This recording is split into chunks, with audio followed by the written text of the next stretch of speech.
48 घंटे से लंबा ये इंतजार चला है, सबको मालूम था अमित जी आ रहे हैं। गाला डिनर, ये सुपर गाला हो गया है, ये हिंदी जगत का महामंच। और अमित जी, आप जब सामने होते हैं शब्द हमेशा कम पड़ जाते हैं, समझ नहीं आता शुरू कहां से करें। लेकिन मैं आपकी इजाजत के साथ, क्योंकि आपके पिताजी की कविता की कुछ पंक्तियां हैं, इसीलिए तू बोलने की हिमाकत में करूंगी।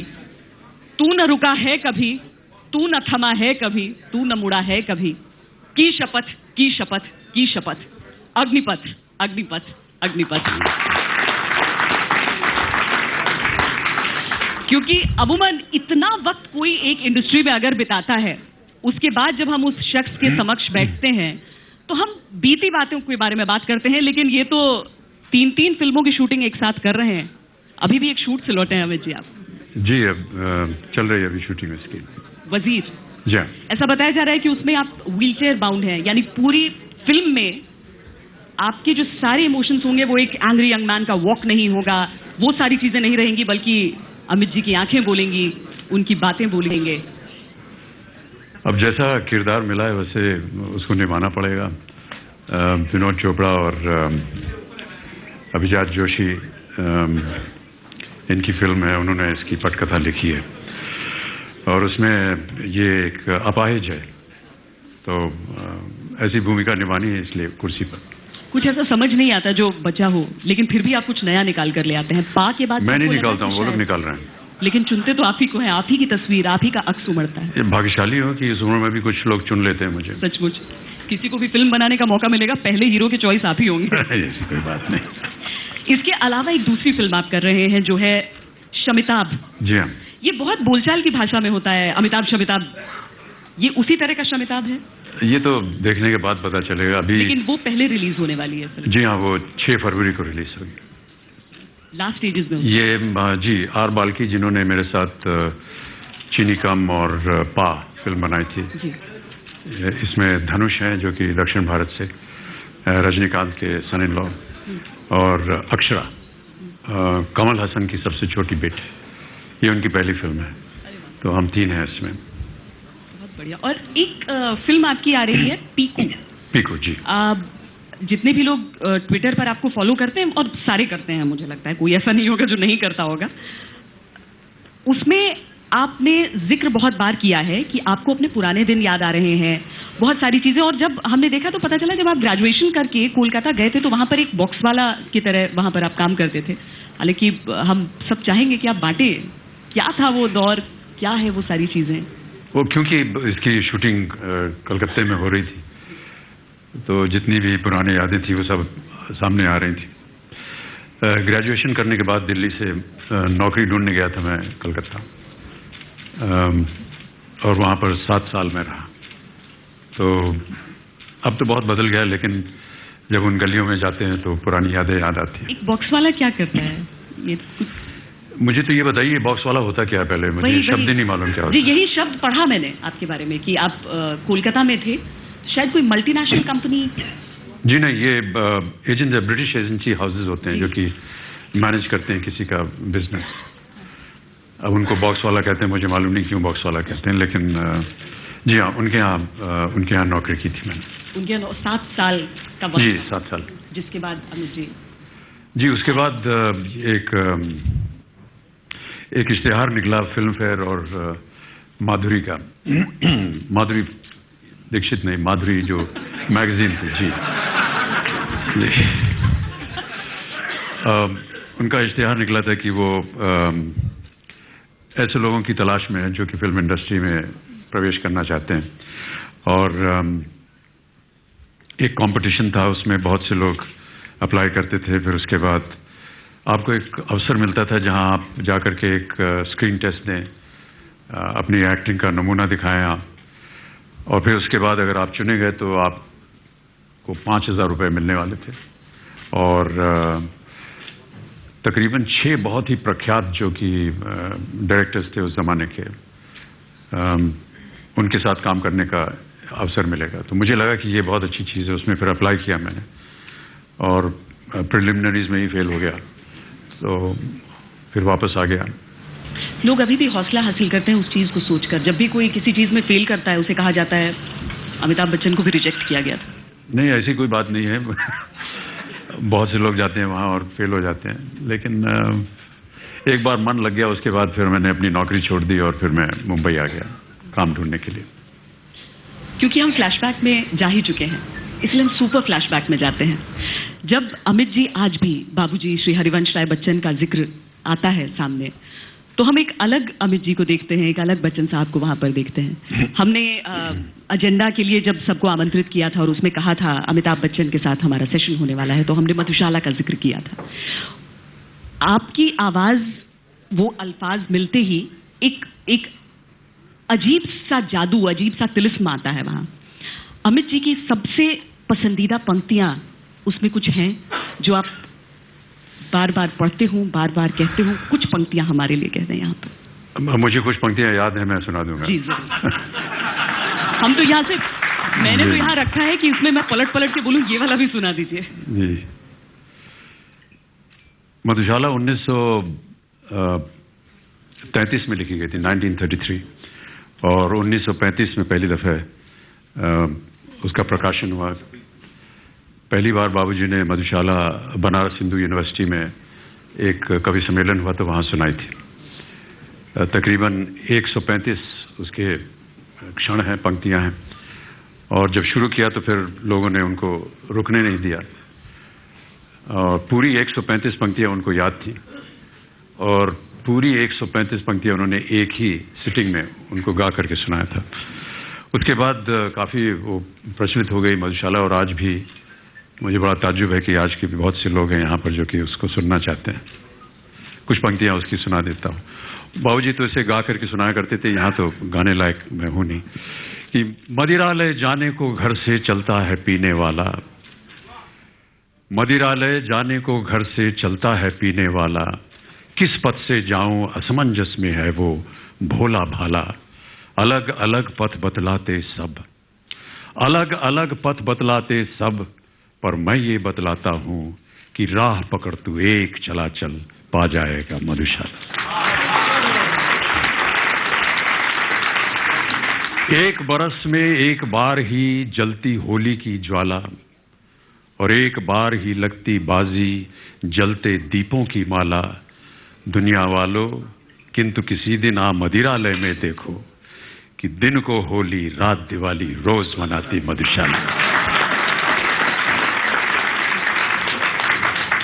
मुसलमान और हिंदू हैं दो, एक मगर उनका प्याला, एक मगर उनका मदिरालय, एक मगर उनकी हाला। दोनों रहते एक न जब तक मंदिर मस्जिद में जाते, बैर बढ़ाते मंदिर मस्जिद, मेल कराती मधुशाला।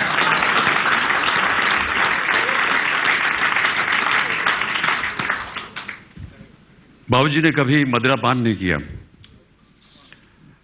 तो बहुत से लोग आश्चर्य होते थे कि आप शराब पीते नहीं तो मधुशाला कैसे लिख दिया आपने।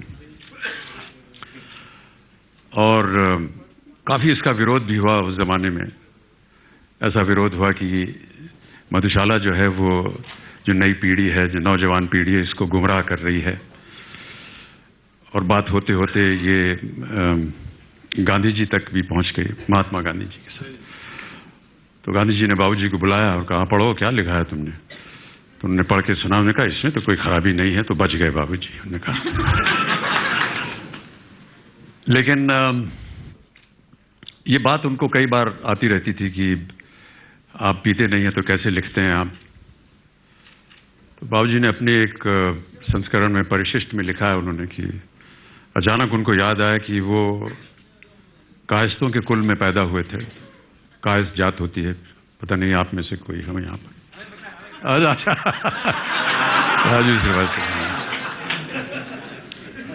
तो कायस्तों के कुल में पैदा हुए जो कि पीने के लिए बहुत मशहूर थे और प्रसिद्ध थे।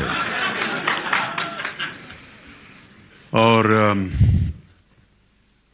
पृथ्वीराज चौहान जब अंधे किए गए और शहाबुद्दीन गौरी के दरबार में उनको लाया गया अंधे होकर के, उनको शब्द वेदी बाण चलाने की जब बात हो रही थी, तो उस समय चंद बरदाई जो कि दरबार में थे, उनकी एक रोसो छपी थी जिसमें एक छप्पे में उन्होंने बयान किया था कि अलग अलग जाति के लोगों को अगर प्रधान बना दिया जाए, अलग अलग जाति के लोगों को अगर प्रधान बना लिया जाए तो उनका व्यवहार कैसा होगा। तो वैसे ही उन्होंने कहा कि ऐसे मन से उन्होंने सोचा, अभी याद नहीं क्या था वो रासो, कि क्षत्रिय होए प्रधान खाए खंडव दिखरावे। क्षत्रिय को अगर आप प्रधान बनाएंगे देश का तो वो खाएगा और खंडव यानी तलवार दिखाएगा। साहू होए प्रधान भरे घर राज थमावे। बनिया को अगर बनाएंगे आप प्रधान तो वो अपना घर भरेगा और राज किसी और को थमा देगा। और कायत होए प्रधान हो निसी रहे पियंतो। तो दिन भर जो है वो पीता ही रहेगा कायस। तो वहां से उन्होंने लिखा कि मैं कायस्थ कुलोद्भव मेरे पुरखों ने इतना ढाला। मैं कायस्थ कुलोद्भव मेरे पुरखों ने इतना ढाला कि मेरे तन के लोहू में है 75% हाला। और पुश्तैनी अधिकार मुझे है मदिरालय के आंगन पर। पुश्तैनी अधिकार मुझे है मदिरालय के आंगन पर। मेरे दादों परदादों के हाथ बिकी थी मधुशाला। कई कविताएं पाठ्यक्रम का भी हिस्सा होती हैं। बाबूजी की कई कविताएं हैं जो बच्चे पढ़कर बड़े होते हैं, चाहे वो बाट की पहचान करनी हो, संबंधों के बारे में कहा जाए। एक कविता अगर आप मेरे निवेदन पर सुना दें, इस पार प्रिय मधु है तो। वो लंबी है बहुत कविता, कुछ पंक्तियां उसकी, कुछ हल्की फुल्की चीजें आपको सुना देता हूं। और आपने नौकरी की बात की थी, कलकत्ते जाकर के नौकरी की। देखिए जी जी जी मान्यवर, मेरे पास रात भर नहीं है।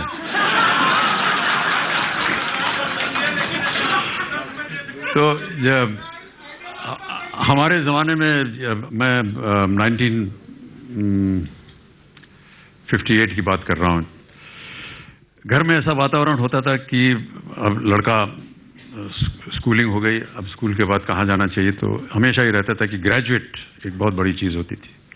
ग्रेजुएट हो जाओ यार। आजकल के नौजवान तो 5-6 साल की उम्र से बता देते हैं कि उनको क्या करना है।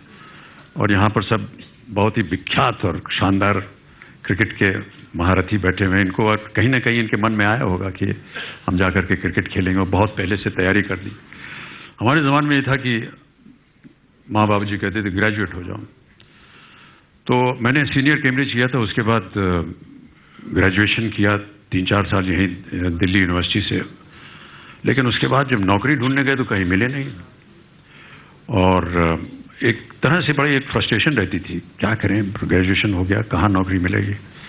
तो हम लोग साथीगण सब बैठ करके यहीं दिल्ली के कॉफ़ी हाउस में बैठ करके कोसते थे, यार ग्रेजुएशन हो गया, कहीं नौकरी नहीं मिल रही, क्या किया जाए। एक दिन एक भाई साहब थे, उन्होंने कहा यार ऐसा है, गलती हमारी नहीं है, गलती हमारे माता पिता की है। और गलती यह है कि उन्होंने हमें पैदा क्यों किया यार। This is the problem. पैदा किया, इस वजह से आज हम लोग। मुझे लगा कि ये बहुत सही बात बोल रहा है। और जिंदगी में पहली बार और आखिरी बार बाबूजी के सामने में गया।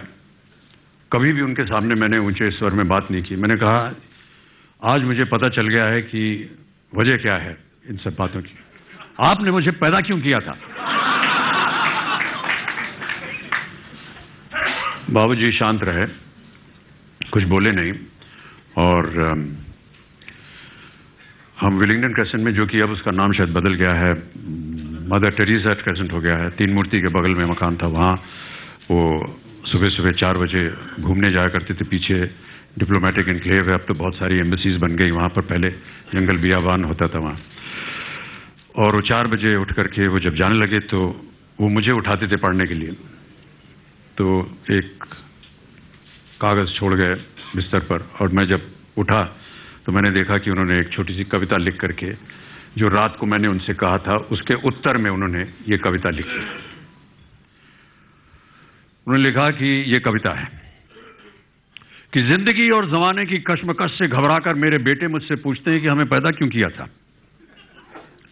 जिंदगी और जमाने की कश्मकश से घबराकर मेरे बेटे मुझसे पूछते हैं कि हमें पैदा क्यों किया था, और मेरे पास इसके सिवा कोई जवाब नहीं है कि मेरे बाप ने भी मुझसे बिना पूछे मुझे क्यों पैदा किया था।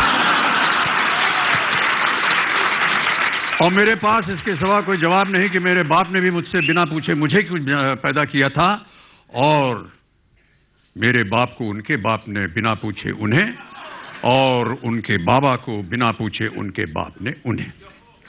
जिंदगी और जमाने की कश्मकश पहले भी थी, आज भी है, शायद ज्यादा, कल भी होगी, शायद और ज्यादा। तुम ही नई लीक रखना, अपने बेटों से पूछकर उनको पैदा करना।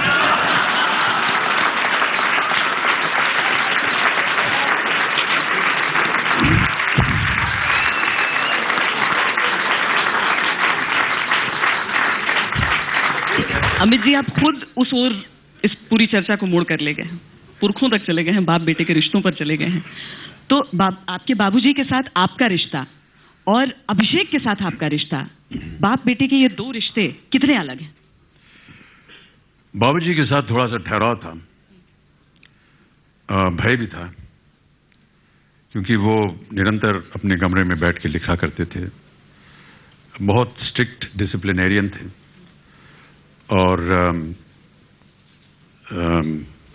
ज़्यादा उनसे बातचीत नहीं होती थी। लेकिन जब थोड़ा बड़ा हुआ तब थोड़ी बहुत उनके साथ मुलाकात होने लगी। बहुत सी ऐसे वाक़या थे उनके साथ जो हमने साथ में बिताए, बहुत सी गुण उनके थे जो स्कूल में जब मैं पढ़ता था, मैं शेरवुड कॉलेज में था जो कि नैनीताल में है, बोर्डिंग में, वहाँ जो एनुअल ड्रामा होता था उसमें मैं भाग लेता था। एक साल में भाग लिया तो मुझे बेस्ट एक्टर का उसमें पुरस्कार मिला, और अगले साल फिर उसमें मैं जो प्ले करने वाला था उसमें भी ऐसी उम्मीद थी कि मुझे फिर से बेस्ट एक्टर अवार्ड मिलेगा। लेकिन उसके 2 दिन पहले मुझे मीजल्स हो गया और भाग लेने से मुझे इनकार कर देगा। मैं 14 वर्ष की उम्र है, उस समय आप समझ सकते हैं कि बहुत ही बुरा लगता है। तो मैं वहाँ स्कूल के ही अस्पताल में था, और हम लोग माता पिता को बुलाते थे, फाउंडर्स डे होता था, माता पिता सब दिल्ली से आते थे, देखते थे हमारा कार्यक्रम, तो वो आकर के हमारे साथ हॉस्पिटल में बैठे, और उस दौरान बैठे जबकि मैं सुन सकता था कि नीचे प्ले जो है वो हो रहा है जिसमें मुझे भाग लेना था, और वो 3-4 घंटे वो मेरे से बस बात ही करते रहे, मन मेरा उधर न लगे। उस समय उन्होंने बहुत ही गुण की बात बताई कि देखो, मन का हो तो अच्छा, ना हो तो ज्यादा अच्छा। और ये मेरी समझ में नहीं आता था कि मन का ना हो तो ज्यादा अच्छा कैसे हो सकता है। तो उन्होंने कहा जो मन का ना हो इसका मतलब वो ऊपर वाले के मन का हो रहा है, और वो तुम्हारे लिए कभी बुरा नहीं चाहेगा, इसलिए अच्छा हो रहा है।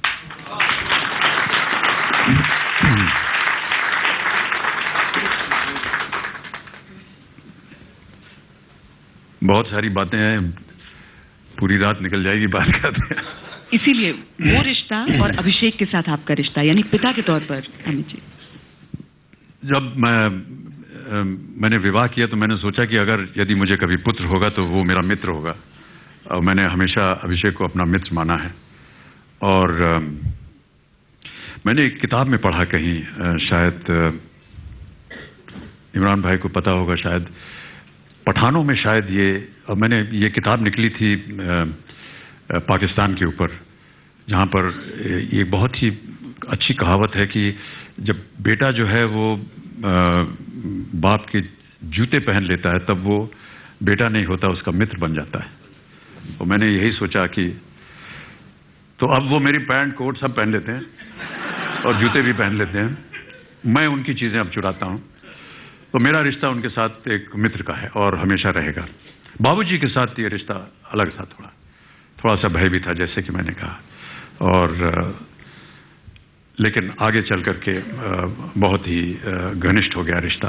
वक्त की बात है, कहाँ रहे वो पीने वाले, कहाँ रही वो मधुशाला, इसी तरह समझ लीजिए आप। क्योंकि बाबूजी यहाँ सरकार में नौकरी करते थे, तो घर वर चलाने के लिए कभी कभी जो साधन थे वो पूरे नहीं हो पाते थे, तो रात बिरात वो कभी सम्मेलनों में जाया करते थे, और वहाँ से 500-1000 रुपये कमा करके वो आते थे, रात के 3-4 बजे वापस आते थे, फिर सुबह 8 बजे फिर दफ्तर जाते थे। और जब सुबह 3-4 बजे आए तो मैं ही दरवाज़ा खोलता था और मैं उनसे कहता था, बाबूजी क्या करते हैं आप इतनी देर से? बेटा पैसा बड़ी मुश्किल से मिलता है। तो मैं उसको ये ध्यान में रहा।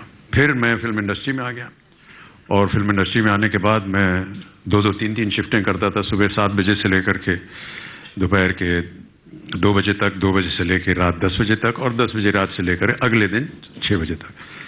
तो 6 बजे जब हमारा शिफ्ट खत्म होती थी और मैं घर आता तो बाबूजी दरवाज़ा खोलते थे कहते बेटा ये कोई वक्त है आने का? मैं कहा बाबूजी पैसा बड़ी मुश्किल से मिलता है।